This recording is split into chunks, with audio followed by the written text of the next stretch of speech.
Halo para pemirsa, bersama saya Davina dalam program Ngopi, Ngobrol Opini.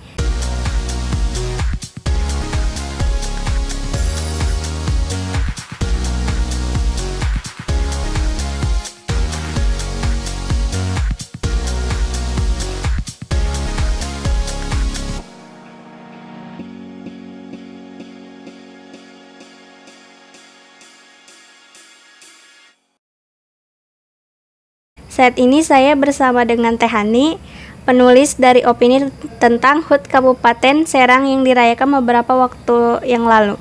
Apa kabar Teh Hani? Baik, alhamdulillah Mbak Davina. Boleh memperkenalkan diri Teh? Namanya siapa? Oke, baik. Izin memperkenalkan diri. Nama saya Siti Holiso Ahyani. Biasanya orang-orang manggil saya Hani. Dan saya dari Lembaga Patiro Banten. Seperti itu. Oke Teh, kita masuk ke tulisannya nih. Sebenarnya tujuan dari penulisan refleksi HUT Kabupaten Serang ini apa? Oke, tentunya awal mula kenapa saya mau menulis opini tersebut itu sebagai wujud refleksi saya dan juga bagi pemerintah gitu, masukan bagi pemerintah untuk agar adanya perencanaan atau perubahan yang signifikan di tahun selanjutnya gitu. Dan apresiasinya sangat besar bagi saya dan juga bagi masyarakat Kabupaten Serang, mengingat Kabupaten Serang menjadi salah satu daerah dengan laju pertumbuhan ekonomi di atas provinsi dan juga di atas nasional gitu. Ini kan menjadi sebuah keberhasilan bagi kepemimpinan Bu Tatu dan juga Pak Panji gitu ya. Hanya saja di belakang itu semua kita juga perlu melihat lagi, tidak hanya apresiasi doang gitu, tapi ada juga beberapa PR yang masih perlu untuk diselesaikan gitu. Salah satunya itu ada tingkat pengangguran terbuka di Kabupaten Serang gitu. Sedangkan kalau kita refleksi kembali gitu, Kabupaten Serang merupakan salah satu kabupaten yang notabene memiliki banyak industri padat karya gitu. Dan kebanyakan dari industri ini bagaimana untuk bisa mensupport pendapatan asli daerah gitu.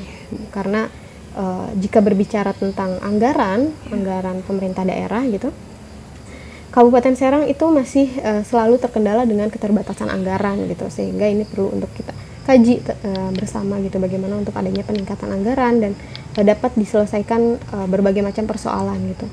Kalau bicara lagi persoalan di masyarakat, pelayanan publik dan sebagainya, di kesehatan gitu, khususnya IPM di Kabupaten Serang itu masih jauh lebih rendah dibanding daerah lain gitu, seperti di Lebak ataupun di daerah-daerah Pandeglang gitu kan. Padahal ya tentu kita tahu ya kalau misalnya Kabupaten Serang masih terbilang aksesnya masih mudah gitu, tapi AKI-AKB-nya masih tinggi angka kematiannya gitu. Ini kan perlu adanya pengkajian lebih lagi gitu. Kenapa gitu hal ini bisa terjadi?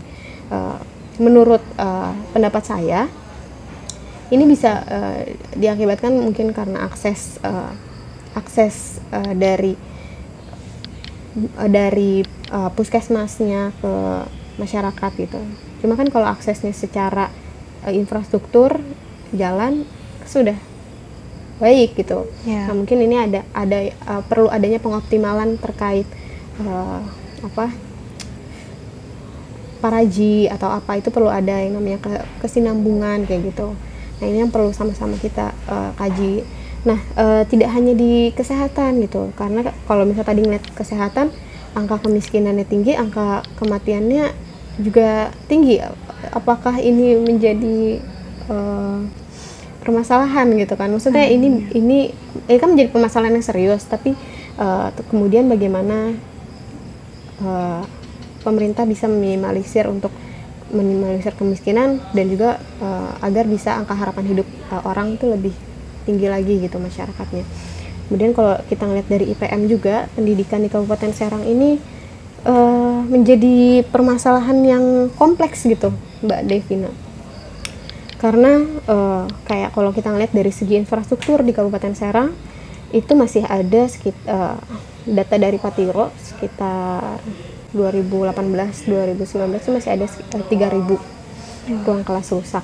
Cuman di terakhir di 2020 udah ada sekitar 1.000 ruang kelas rusak. Ini menjadi alhamdulillah gitu. menjadi ikhtiar dari Pemda gitu bahwa sudah ada perubahan gitu.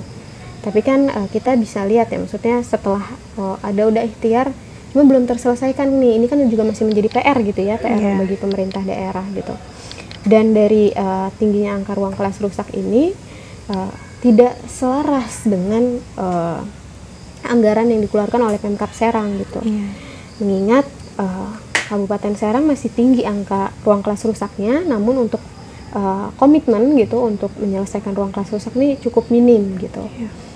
Di tahun 2020 lalu itu hanya sekitar kurang lebih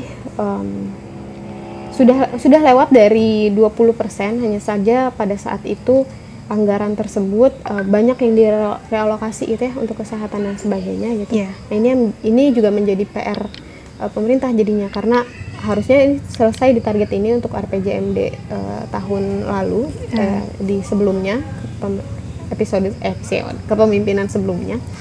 Tapi ini menjadi PR untuk kedepannya gitu kan. Tentang sekolah rusak, ini masalahnya seperti apa?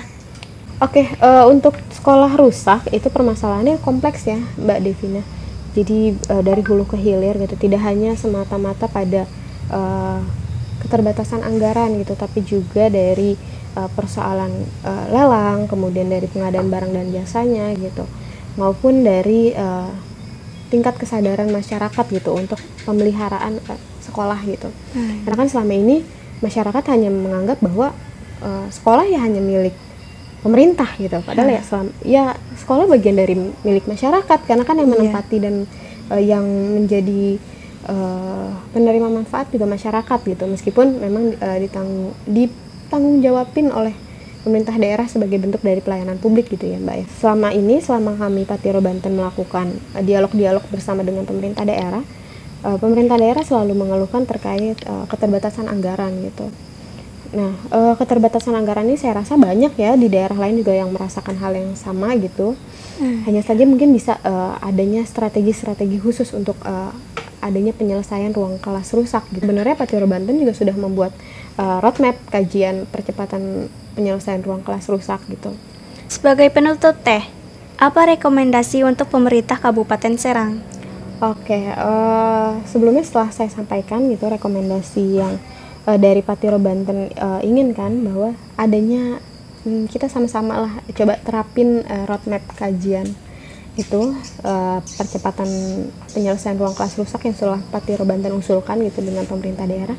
Dan kedua, kami tentunya di sini memasukkan berbagai macam strategi. Salah satunya yang tadi saya sampaikan bahwa ruang kelas rusak ini, persoalan pendidikan ini bisa diselesaikan dengan adanya optimalisasi peran CSR di Kabupaten Serang gitu, sehingga adanya pengelolaan dana CSR satu pintu gitu. Seperti itu. Iya. Terima kasih Teh atas bincang-bincangnya. Oke, sama-sama Mbak Devina. Demikian program Ngopi hari ini. Saya Davina, pamit undur diri.